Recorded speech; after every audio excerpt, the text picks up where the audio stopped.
Assalamualaikum warahmatullahi wabarakatuh.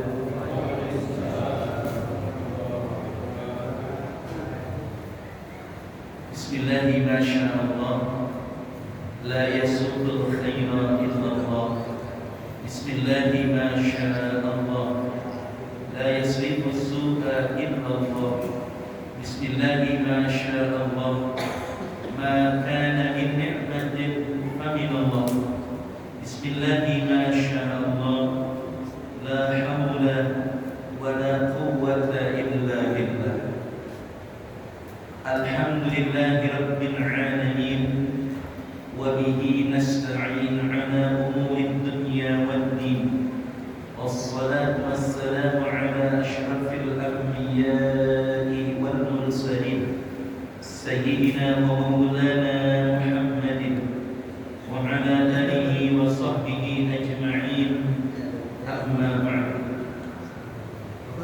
Faqad qala Rasulullah sallallahu alaihi wasallam, wa ma taqarraba ilayya 'abdi bi syai'in ahabba ilayya mimma iftaradtuhu alayhi, wa la yazalu 'abdi yataqarrabu ilayya bin nawafil hatta uhibbahu, fa idza ahbabtuhu kuntu sam'ahu alladhi yasma'u bihi, wa basaruhu alladhi yubsiru bihi, wa yadahu allati yabtishu biha, wa rijluhu allati yamshi biha, wa la in sa'alani la'utiyannahu, wa la in ista'adani la'u'idannahu.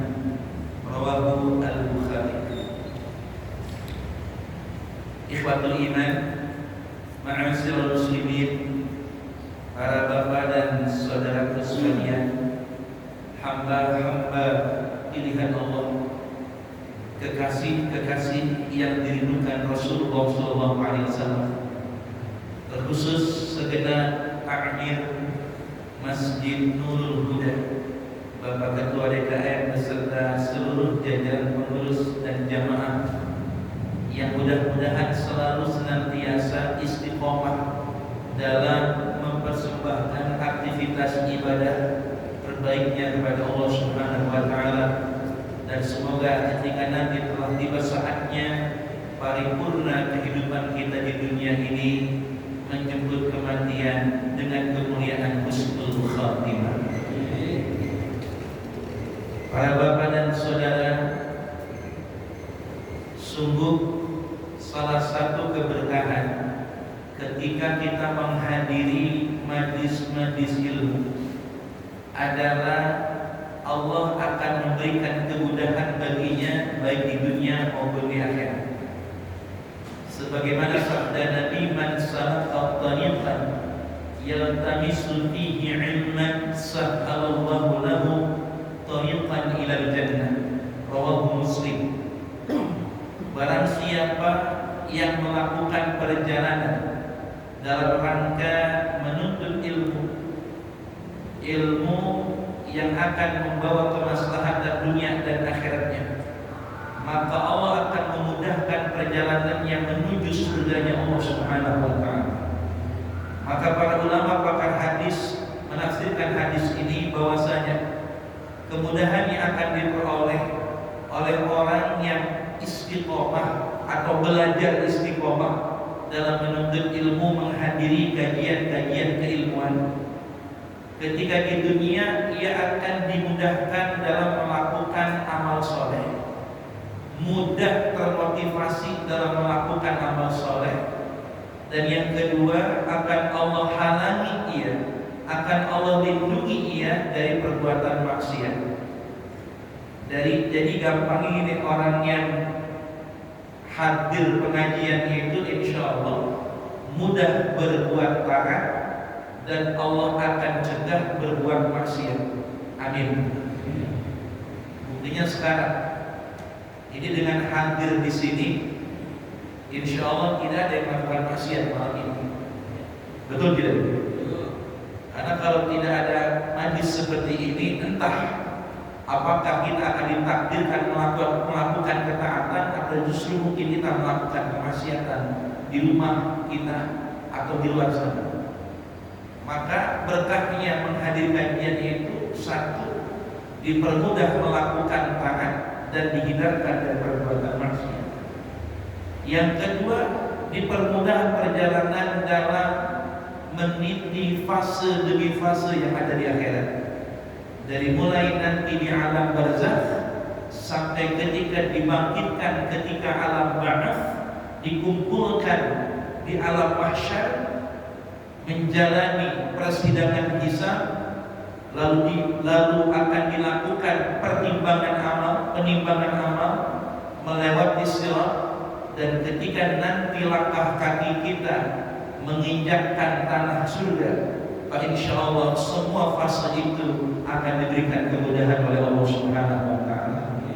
Maka istiqomahlah, jangan lelah. Memang istiqomah itu melelahkan, tapi mudah-mudahan lelah akan menjadi lillah, lillah akan menjadi berkah. Amin ya rabbal. Sehat semuanya, alhamdulillah. Pada kesempatan ini kita bersama-sama mutala'ah wa mudzakarah, menghidupkan ilmu-ilmu agama Allah Subhanahu wa taala, kajian tentang fardu dan sunnah yang ada dalam sholat. Fardu dan yang sunnah dalam sholat. Mengapa sholat diulang-ulang? Ada seorang ulama, beliau ini adalah Syekhul Masyayikh, seorang ulama mufti yang tinggal di kota Mekah Al-Mukarramah. Kepadanya belajar banyak ulama-ulama Nusantara, di antaranya Syekh Muhammad Nawawi Al-Bantani, Bapak Kitab Kuning Indonesia. Itu menjadi murid beliau yang bernama As-Sayyid Syekh Ahmad Zaini Dahlan. Beliau berkata, sudah 60 tahun saya mempelajari tentang sholat, tetapi saya merasa sholat saya belum benar. Seorang ulama yang menjadi rujukan para ulama yang lainnya dalam keilmuan, dalam irsyadat, dalam petunjuk dan lain sebagainya, sudah 60 tahun menekuni keilmuan tentang sholat, tapi merasa sholatnya belum benar. Bagaimana dengan kita? Apa kabar kita? Halo?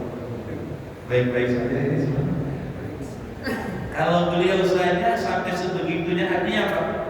Semakin menyelami keilmuan tentang sholat, maka kita akan merasa sholat itu laksana lautan yang tak berhenti. Semakin dalam, semakin sadar kita bahwa ternyata selama ini jangankan ke tengah laut, ternyata kita baru ada di bibir pantainya saja.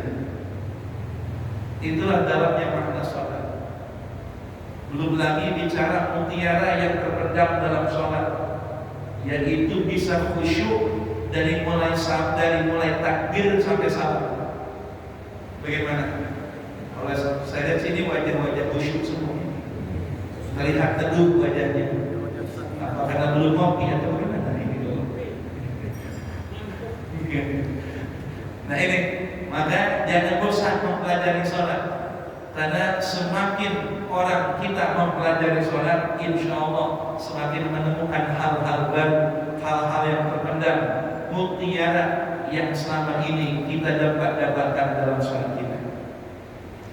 Para bapak sekalian, secara global, fardu dalam sholat itu saya tidak akan bahas rinci ya. Saya hanya akan bahas secara global saja. Secara global, fardu dalam sholat itu dibagi menjadi 4 kategori. Fardu atau rukun sholat itu dibagi menjadi 4 kategori. Yang pertama ada rukun qauli, yang kedua rukun fi'li, yang ketiga rukun qalbi, dan yang keempat rukun maknawi. Coba diulang dulu. Tadi pertama rukun apa? Qauli. Yang kedua fi'li. Yang ketiga qalbi. Yang keempat maknawi. Saya yakin sudah pernah belajar semuanya. Coba saya mau tanya lagi. Rukun qauli dalam sholat ada berapa? Ada berapa? Ini tawadu atau gimana ini? Coba sama-sama. Rukun qauli itu kan rukun yang harus diucapkan dengan baik dan benar. Yang pertama rukun qauli itu takbiratul ihram, mengucap Allahu Akbar. Dua kata. Allahu Akbar. Allahnya, lafaz jalalahnya boleh dipanjangkan sampai 7 alif atau 14 harokat. Jadi ada, jangan aneh kalau ada sholat Allahu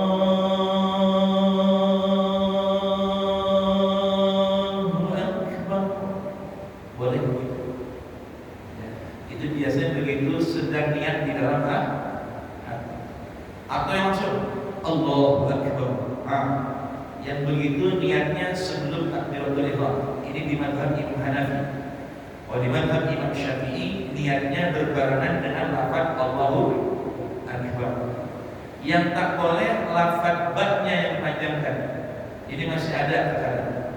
Allahu Akbar. Ba. Ada yang gitu. Di sini mah nggak ada ya. Tahu kalau keluar sebentar itu ada. Ba-nya tak panjang, karena kalau ba-nya dipanjangkan makna berubah. Akbar dengan alif bar itu maknanya ad-dufun kabir. Apa artinya? Gendang yang besar. Gendang besar atau beduk lah. Beduk yang besar. Allahu Akbar. Allah itu beduk. Kacau Allah ini. Bukan lagi Allah Maha Besar, tapi Allah beduk besar. Jadi kalau sampai diyakini bahaya. Nah, tapi karena ini rukun qauli, maka pengucapannya harus benar. Allahu Akbar. Bab ra-nya ra tafdhil, tebal, bar. Sama-sama. Allahu Akbar. Sama-sama. Lulus. Yang kedua, rukun qauli yang wajib diucapkan Al-Fatihah. Al-Fatihah itu 7 ayat. Ya, dalam mazhab Syafi'i 7 ayat terhitung dengan bismillah. Basmalah terhitung sebagai bagian dari Al-Fatihah. Di mazhab yang lain basmalah tidak dianggap sebagai bagian dari Fatihah. Jadi awalnya Fatihah itu Alhamdulillahirabbil alamin. Itu di mazhab, di antara mazhab Maliki dan mazhab yang lainnya. Di mazhab Syafi'i basmalah masuk kategori Al-Fatihah. Hurufnya ada 56 hurufnya. Kalau Maliki Yaumiddinnya dipanjangkan mimnya. Maliki Yaumiddin. Maliki Yaumiddin. Maliki 56. Kalau Malikinya dipendekkan tanpa alif, Maliki Yaumiddin. Maliki Yaumiddin. Jumlah hurufnya 55. Di Masjid Nurul Huda ini mimnya dipanjangkan, dipendekkan? Panjang, boleh. Dipendekkan boleh tidak? Boleh tidak? Ayo, boleh tidak? Dalam qiraah sab'ah atau qiraah asyarah, qiraah yang 10, boleh-boleh saja. Karena ternyata ulama tidak sepakat dalam lafaz Maliki Yaumiddin. Ulama qiraah itu enggak sepakat. Jadi ada yang Maliki, ada yang Maliki. Yang sepakat itu yang di surat An-Nas. Qul a'udzu birabbin nas, malikin nas. Tidak boleh dipanjangkan. Karena ulama qiraat sepakat mimnya tanpa alif. Jangan malikin nas, salah. Malikin nas, malikin nas, harus malikin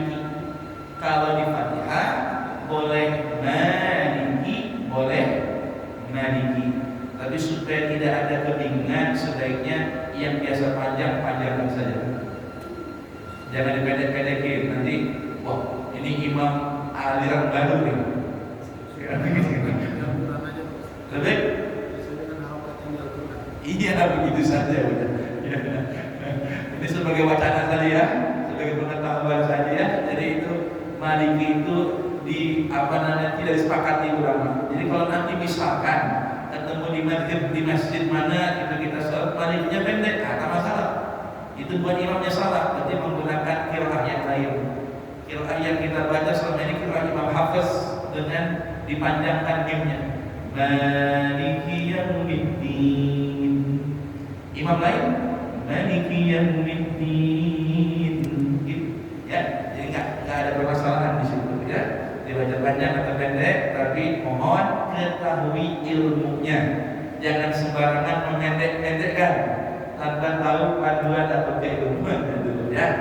Dalam kitab Baijuri itu malah ada anjuran rakaat pertama Malikinya dipanjangkan, rakaat yang kedua Malikinya pendekkan. Apa tujuannya? Untuk mengamalkan kesunahan bacaan pertama lebih panjang dari bacaan yang kedua, kan gitu kan?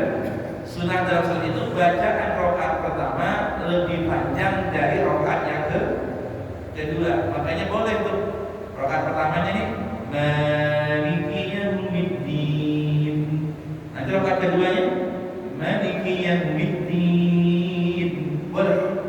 Tujuannya apa? Mengamalkan sunnah satu. Yang kedua, mengamalkan dua qiraah sekaligus. Ya, kira yang mana? Qiraah yang memanjangkan dengan qiraah yang memendekkan. Boleh begitu? Boleh. Di mana keterangannya? Kitab Al-Baijuri Syarah Fathul Bari. Ya, itu karangan seorang pemimpin Al-Azhar University, ya Syekhul Azhar, bernama Al-Allamah Asy-Syaikh Al-Imam Ibrahim Al-Bajuri rahimahullah ta'ala. Gitu. Nah, jadi kalau di Al-Nurul Huda ini mau dipraktekkan boleh. Pak Imam, mana Pak Imam tadi? Boleh begitu. Kalau yang taklim udah ngerti nih, nanti yang ke taklim nih, wah apa-apaan ini? Pokoknya pendek begitu. Kalau mau menimbulkan kegaduhan sebaiknya jangan. Tapi ini saya sampaikan karena ini kajian. Nah, karena kajian ini bersifat ilmiah, maka kita terbuka dengan setiap perbedaan. Ya, kita jangan sampai bersifat kaku dalam suatu pendapat, terkhusus dalam masalah fikih. Karena fikih itu furu'iyah, bukan usuliyah. Kalau tauhid akidah kita sepakat. Ya, kalau dalam fikih kita berlapang dada dalam perbedaan. Gitu ya. Jangan saling menyalahkan dan menjatuhkan. Baik. Dua, Fatihah. Yang ketiga rukun fi'li apa lagi? Yang wajib diucapkan. Halo? Dalam salat yang wajib diucapkan apa lagi? Tahiyat akhir. Kalau tahiyat awal sunnah, tahiyat akhir itu wajib sampai mana? Sampai syahadat. Wa asyhadu anna sayyidana Muhammadan abduhu wa rasuluh. Pakai sayyidana boleh, enggak pakai sayyidana boleh. Jangan berantem gara-gara enggak pakai dan enggak pakai ya. Jangan ribut ya. Ustaz, Allahumma shalli ala Muhammad, betul. Allahumma shalli ala sayyidina Muhammad, betul. Yang tak betul yang mana? Yang tak sholat. Yang tak betul yang tak sholat. Jangan orang yang sama-sama sholat gara-gara pakai dan tak pakai sayyidina berdebat berjauh-jauhan. Akhirnya yang wajib yaitu menjaga ukhuwah Islamiyah malah terabaikan. Begitu ya. Nah, kalau Ustaz pakai mana? Saya pribadi pakai sayyidina. Ya, saya pakai sayyidina karena berpatokan kepada kaidah yang menyebutkan sulukul adab khairun min imtithalil amri. Menjalankan adab lebih baik ya daripada melakukan perintah. Dalam hadis Nabi ketika ditanya tentang bagaimana cara bersolawat, beliau menjawab Allahumma shalli ala Muhammad tanpa sayyidina. Dalam hadis sahih riwayat Imam Muslim itu perintahnya begitu. Tetapi banyak ulama yang berpendapat memang perintahnya begitu. Tetapi ya, beradab kepada Nabi itu lebih tinggi dibandingkan sekedar menjalankan perintah. Nabi itu tak pakai Sayyidina karena ketawaduannya beliau. Tapi kalau kita pakai Sayyidina itu bentuk adab kita kepada Nabi. Nah, maka saya punya guru, ya, guru-guru saya, terus sampai kepada Imam Asy-Syafi'i, sanad keilmuan kami, terus sampai kepada Imam Nafi' dari sahabat Ibnu Umar, dari sahabat Ibnu Umar dari baginda Rasulullah SAW, itu menggunakan Sayyidina sebagai bentuk menjaga adab kepada Nabi. Intinya apa? Tidak ada permasalahan antara Allahumma sholli ala Muhammad dengan Allahumma sholli ala Sayyidina Muhammad. Tidak ada. Jelas ya? Nah, jangan ribut ya. Lalu goda santai aja. Baik. Allahumma sholli asyhadu an la ilaha illallah wa asyhadu anna Muhammadar Rasulullah sampai di situ ayat akhir. Nah, itu tiga. Yang keempat, membaca sholawat di dalam tahiyat akhir. Itu termasuk rukun fi'li. Rukun fi'li termasuk. Jadi Allahumma sholli ala Sayyidina Muhammad atau Allahumma sholli ala Muhammad itu termasuk rukun qauli di dalam sholat. Jadi wajib tuh Pak.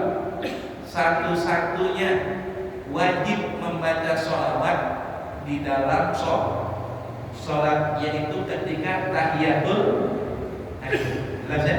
Yang kelima, mengucap salam yang pertama. Salam dalam sholat ada dua, ya, yang wajib, yang rukun qauli itu salam yang pertama. Salam yang kedua sunnah hukumnya. Assalamu alaikum, wajibnya sampai di situ. Sunnahnya sampai warahmatullah. Assalamu alaikum warahmatullah. Seandainya ada yang sholat Assalamu alaikum, sholat sah tidak sholatnya? Sah tidak? Boleh tidak? Boleh ya, tetapi kurang sempurna kalau meninggalkan warahmatullah, karena meninggalkan kesunahan Nabi. Assalamualaikum warahmatullah. Lalu wabarakatuhnya bagaimana? Nah, ini ikhtilaf ulama. Dalam madhab Syafi'i tidak disunahkan, tapi sunnah ketika sholat jenazah. Kalau lagi sholat mayit, dalam pendapat Imam Ibnu Hajar Al-Haythami dalam kitabnya Tuhfatul Muhtaj, itu kalau dalam sholat jenazah, sholat mayit dianjurkan memakai wabarakatuh. Assalamualaikum warahmatullahi wabarakatuh. Kalau sholat jenazah. Kalau sholat fardu, sholat sunnah tidak pakai wabarakatuh. Ada yang pakai Ustaz, tak masalah, tak usah diperdebatkan. Karena memang ada pula dalil yang menyebutkan, ya, di antaranya kita Bulughul Maram ini ada pula yang mengamalkan memakai wabarakatuh. Ya, supaya tidak baik. Enggak pakai apa? Contohnya? Oh, bagus. Tanya, gimana kalau salam alaikum atau salamun alaikum? Begitu? Begini, enggak pakai assalamu alaikum warahmatullah. Begitu? Salam, gitu ya. Assalamu alaikum warahmatullah. Bolehkah begitu? Dalam pendapat yang muktamad dalam madhab Syafi'i harus pakai alif lam. Tidak boleh menghilangkan alif. Jika boleh gini, salam alaikum, salamun alaikum, tak boleh. Dalam pendapat yang muktamad harus pakai alif lam. Assalamu, salam, jangan salam alaikum atau salamun alaikum. Ya, kalau dalam sholat, kalau di luar sholat masih boleh-boleh saja. Ketemu di jalan, oh salamun alaikum, masih boleh. Tapi kalau di dalam sholat harus pakai alif lam. Gitu ya. Assalamu alaikum warahmatullahnya sunnah. Jadi seandainya kita tidak mengucap warahmatullah, masih Tapi kalau mengucap rahmatullah sempurna salatnya. Ingat baik-baik. Hal yang fardu, ibadah yang fardu itu menghantarkan kita kepada keridhaan Allah. Tapi yang mengangkat derajat kita kepada kedekatan kepada Allah adalah ibadah yang sunnah. Saya ulangi Pak ya. Di dalam hadis Nabi ini, wa ma taqarraba ilayya abdi bi syai'in ahabba ilayya mimma irtaradtuhu alaihi. Allah bersabda, Allah berfirman dalam hadis qudsi, tidak ada ya ibadah yang lebih aku cintai, lebih aku sukai yang dipersembahkan hambaku melainkan ibadah yang telah aku fardukan. Jadi yang membuat Allah cinta di sini maksudnya ridho. Yang membuat Allah ridho kepada seorang hamba ketika yang melakukan ibadah yang wajib. Jadi ibadah wajib itu menghantarkan kita kepada ridhonya Allah kata ya. Tapi ingat, kalau yang menghantarkan kita kepada derajat kedekatan kepada Allah, derajat yang tinggi di sisi Allah, itu ibadah yang sunnah. Jadi kalau orang mengamalkan yang wajib dan yang sunnah, selain ia mendapat ridho Allah, dia pun dekat dengan Allah. Kan ada gini, Bapak suka sama seseorang, saya, tapi nggak dekat. Dengan seseorang Bapak suka dan Bapak dekat, itu biasanya lebih istimewa yang suka tidak dekat. Tapi apa lebih istimewa yang suka tapi dekat? Istimewa yang mana biasanya? Suka dan dekat. Ya, Pak siapa di sini? Pak Ganda. Pak Ganda suka sama KDM, suka sama misal, tapi tidak dekat sama KDM. Biasa aja, suka doang, dekat enggak, betul tidak? Ya, tapi kalau sama siapa di sini? Nah, ya,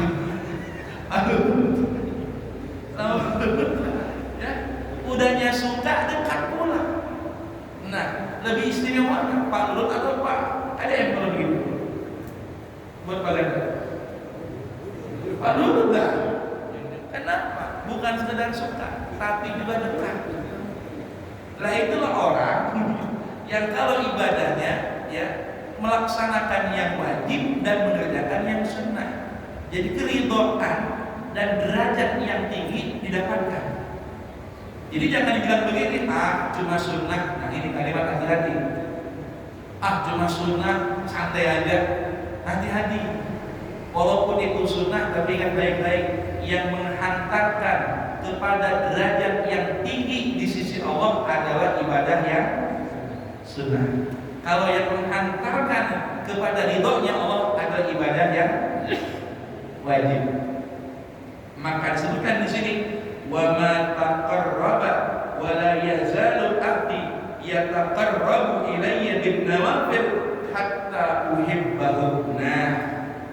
Dan tidaklah senantiasa seorang hamba beribadah kepadaku dengan mengerjakan yang sunnah-sunnah hingga aku benar-benar mencintainya. Lihat, ridho dan cinta Allah itu ya ketika kita melaksanakan yang wajib dan mengerjakan yang sunnah. Kalau begitu orang yang hanya yang wajib tidak sunnah bagaimana Ustaz? Bagus. Masih bagus, kenapa? Karena mendapatkan ridho Allah. Yang tak bagus yang mana? Boro-boro yang sunnah, yang wajib juga. Nah itu.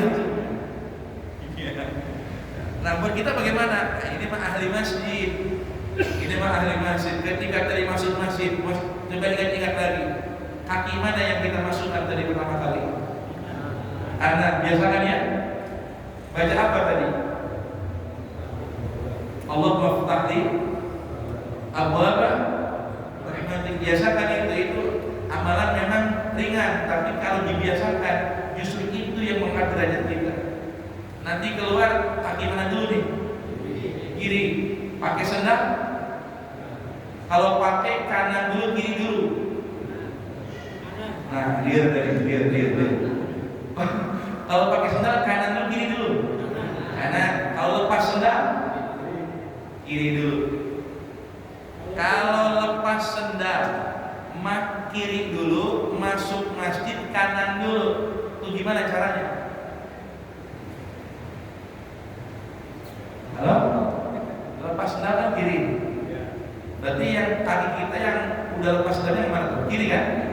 Sedangkan masuk masjid bagaimana caranya? Dan masuk kanan dulu, lepas sendal kiri kan? Itu gimana caranya? Ya enggak. Masjid ya termasuk emperannya juga. Ini dalam masjid, itu luar masjid, masih sama masjid juga. Jadi kaki kanan itu mulai emperannya. Jangan pintu kanan juga, betul. Tapi emperan juga kanan juga, jangan salah. Bagaimana? Lepas dulu sandal kirinya, lalu injak sandalnya, lalu lepas sandal kanannya, langsung masuk ke masjid, baru susul kaki kiri. Selama ini begitu kan? Enggak, udah jawabannya. Enggak aja udah. Iya, kan hal-hal kecil begitu. Tapi berapa kali Bapak menginjakkan kaki di masjid dalam sehari? Bayangkan berapa sunnah yang Bapak lakukan hanya ketika membuka sandal dan masuk masjid. Berapa sunnah? Kalau setiap hari diulang-ulang. Terkadang kita mengejar sunnah-sunnah yang berat, tapi sunnah-sunnah keseharian yang ringan kita abaikan. Padahal itulah sebenarnya, kalau yang ringan saja continue dikerjakan, maka yang sunnah yang berat pun akan terasa ringan. Lepas ya sandal kiri, injak, lalu lepas kaki kanan, masuk ke masjid, baru menyusul kaki kiri. Nanti keluar masjid, kaki mana dulu? Kiri. Pakai sendal, kaki mana dulu? Kanan. Gimana caranya? Injak lagi. Ini sendal kiri, injak sendal kiri, jangan dimasukkan. Kaki kanan menyusul, masukkan ke sendal, baru kaki kiri masuk. Praktekkan ya. Niatkan sunnah saja, jangan salah. Kecil-kecil begini sunnah, tapi banyak yang mengabaikan. Dari sendal aja dulu. Kita tidak bicara tahajud yang begitu luar biasa. Tahajud itu amaliyahnya para nabi dan para wali. Makanya ini saya yakin ini wajah-wajah ahli tahajud semua ini. Kelihatan dari wajah-wajah ini. Ngantuk kelihatannya gitu ya. Karena makin semalam tahajudnya full malam-malam gitu. Allah biar ada hasil maksudnya. Jadi hal-hal sunnah kita belum bahas hal-hal sunnah dalam suratnya, nanti kita akan bahas. Kita masih yang fardu dulu ini, ya. Yang fardu. Jadi rukun qauli yang kelima adalah salam. Rukun fi'li ada berapa? Kita hitung aja yuk. Mengangkat tangan itu rukun bukan? Mengangkat tangan rukun bukan? Bukan. Mengangkat tangan dalam salat tidak wajib. Yang wajib itu apanya? Berdirinya. Berdirinya yang wajib. Angkat tangannya sunnah. Berarti Bapak, kalau Bapak salat mengangkat tangan, berdiri sambil mengangkat tangan, itu mengerjakan yang fardu dengan yang sunnah. Ridho dan cintanya Allah. Jadi mana? Ya berdiri tadi. Rukun fi'li itu rukun perbuatan. Berarti yang pertama apa? Berdiri. Yang kedua apa? Gerakan. Setelah berdiri ngapain? Gerakan. Kalau takbir itu ucapan. Kalau qauli ucapan. Udah tadi 5. Sekarang yang gerakan. Berdiri 1, 2. Ruku. Berarti rukun fi'li. Yang kedua ruku. Setelah ruku apa? Apa ini? I'tidal. 3 i'tidal. Setelah i'tidal apa? Sujud. Berarti rukun fi'li yang keempat tempat sujud. Sujud kita hitung satu saja. Ya, walaupun ada dua ya. Setelah sujud ngapain? Duduk di antara dua sujud. Itu yang baca di fi'li itu juga rukun fi'li. Yang keenam, tadi sujud kita hitung satu saja. Yang keenam, ya, salam. Salam itu rukun qauli Bapak. Allah karim. Yang gerakan. Satu lagi. Hah? Tengok kanan sunnah juga. Jadi yang wajib itu salamnya, nengoknya sunnah. Seandainya Assalamualaikum warahmatullahi wabarakatuh, nggak nengok nih, salam. Tapi jelek soalnya begitu. Ya. Nengok itu sunnah. Satu lagi. Ya, duduk tahiyat akhir. Doa tahiyat akhir itu rukun qauli, duduknya rukun betul. Di berapa semuanya? Berapa ini? Coba diulang lagi. Ini belum 1 menit nih ya. Coba rukun fi'li ada berapa?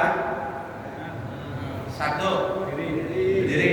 2. 3. 4. 5. Duduk di antara. 6. Duduk. Lulus. Alhamdulillah. Ketahui dulu, ini hal yang paling basic aja dulu. Ya, tadi udah kita bilang 60 tahun belajar sholat merasa belum benar sholat. Ya, kita ulang-ulang aja terus. Nah, sekarang rukun yang ketiga, rukun qalbi. Kalau qauli ucapan, fi'li perbuatan, qalbi hati. Adakah rukun yang di hati? Ada nggak? Apa tuh? Niat. Cuma satu. Rukun qalbi hanya satu, yaitu niat. Niat di dalam hati. Perbedaannya ada ya, yang berpendapat rukunnya sebelum apa? Niatnya sebelum takbiratul ihram dalam hati di mazhab Hanafi contohnya. Kalau di mazhab Syafi'i niatnya apa? Niatnya berbarengan dengan takbiratul. Jadi mulut mengucap Allahu Akbar, tangan mengangkat, hati niat. Itu dalam mazhab Imam Syafi'i. Kalau di mazhab Imam Hanafi niatnya boleh sebelum takbir. Jadi dalam hati Sholli fardhu isya'i arba'an raka'atin mustaqbil qiblati adaan ma'amalillahi ta'ala. Allahu Akbar. Jadi takbirnya itu enggak pakai niat lagi. Kenapa? Karena niatnya sudah sebelum perbedaannya cuma itu aja. Tapi jangan Bapak campur-campur. Bapak selama ini pakai yang mana? Halo? Yang dalam takbir apa yang sebelum takbir niatnya? Dalam takbir. Mohon maaf, walaupun memang pilihannya dua, tapi jangan suka gonta-ganti pasangan. Jangan gonta-ganti. Kalau Bapak sudah pilih mazhab Syafi'i, tolong jangan melirik yang lainnya. Ya. Kalau Bapak sudah memilih mazhab Hanafi, Maliki atau Hambali, jangan melirik amaliyah mazhab yang lainnya. Istiqomah kerjakan itu. Kecuali ada kecualinya. Pada kondisi tertentu boleh kita melakukan pendapat mazhab yang lain dalam kondisi darurat. Ya. Jadi kalau Bapak yang bermazhab Syafi'i, ya niatnya di dalam hati ketika takbir. Dalam hati. Sholli fardhu isya'i arba'an raka'atin mustaqbil qiblati adaan ma'amalillahi ta'ala. Ya. Bapak yang di mazhab Hanafi, usul dalam hati. Dalam hati. Sholli fardhu isya'i Allah. Begitu. Itu saja perbedaannya. Kita fokus pada persamaannya. Persamaannya apa? Sama-sama di dalam. Nah, itu persamaan. Sama-sama niat di dalam. Cuman perbedaannya ada yang sebelum takbiratul ihram, ada yang di dalam takbiratul. Jelas kira-kira?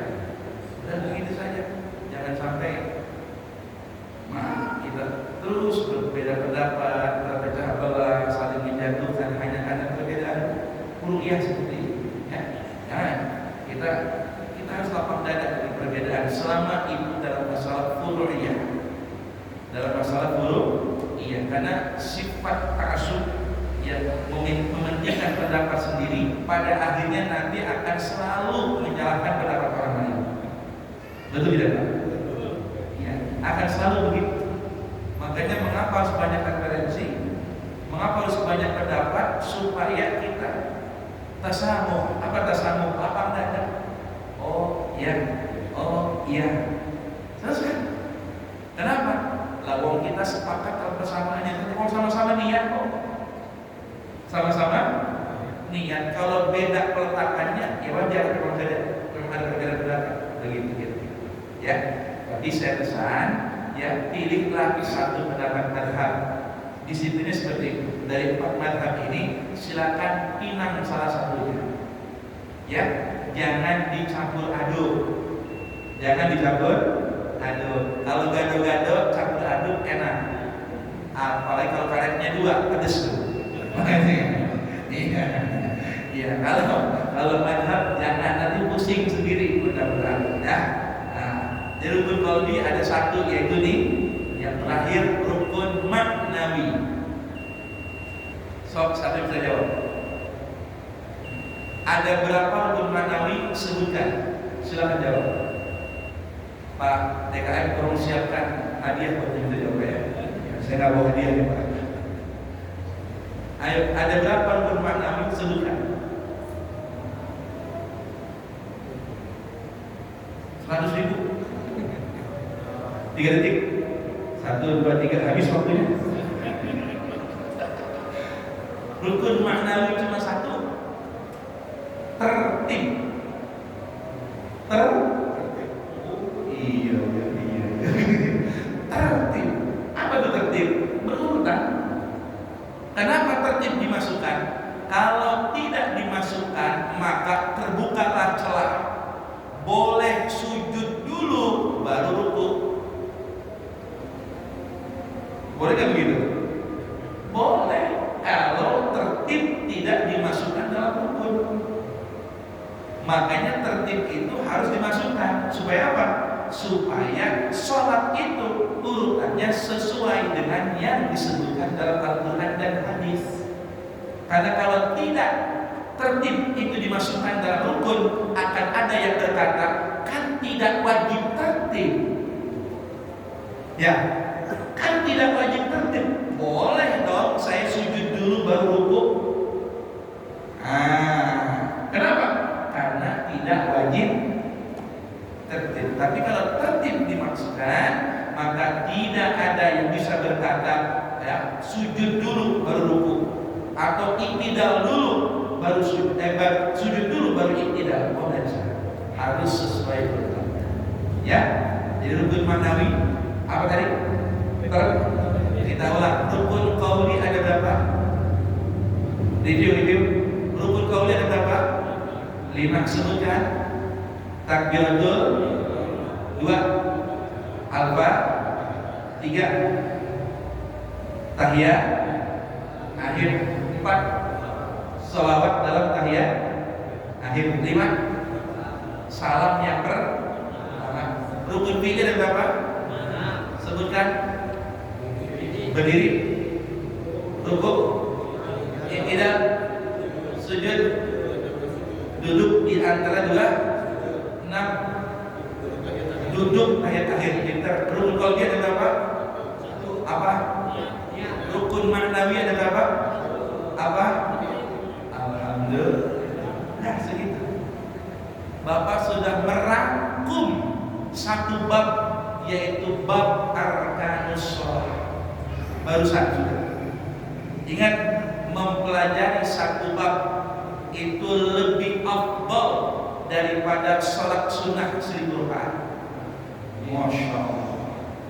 Jangan 1000, tarawih 20 ini banyaknya anggota ini. Ya.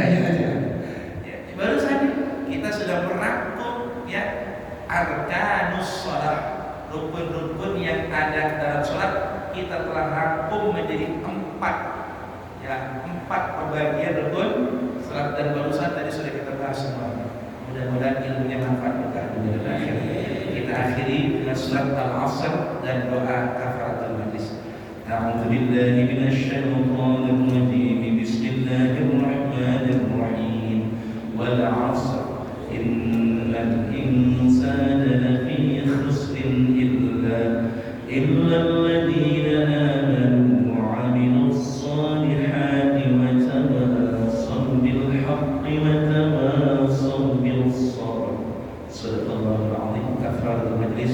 Subhanakallahumma wa bihamdika asyhadu an la ilaha illa anta astaghfiruka wa atubu ilaik. Subhana rabbika rabbil 'izzati 'amma yasifun. Wassalamun 'alal mursalin.